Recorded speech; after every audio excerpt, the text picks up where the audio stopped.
Hello everybody and welcome back to Tech Tutorials, and in this video we are presenting you Roblox tutorial series, and now we are going to be learning how to make your audio public in Roblox. So right now, as you can see, I'm playing Roblox, but you want to make your audio public, and to do so what you can do is simply head over to your browser, and let's say you head over to your browser of your choice, and in here you're going to be heading over to Roblox. So now you can see we have this option of create on the top.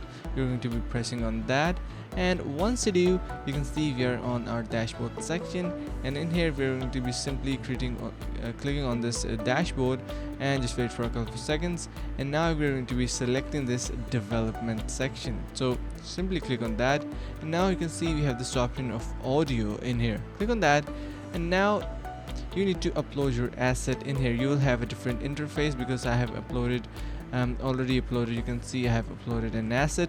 You're going to be simply uploading an asset from your local storage. You are going to be having this particular section onto your screen, and after that what you are going to be doing is that once your asset is uploaded, you will simply click on that, and you can see we have this option to make it public. You're going to be selecting this particular option in here. So currently it is set to private, but you're going to be changing that and set it to public, and you will be pretty much good to go. And once you do, you'll be able to enjoy your Roblox much better. So I really hope you're liking this series and found this video helpful. If you did so, make sure to subscribe to the channel, like the video, and share with friends. Thanks for watching, and see you in the next one.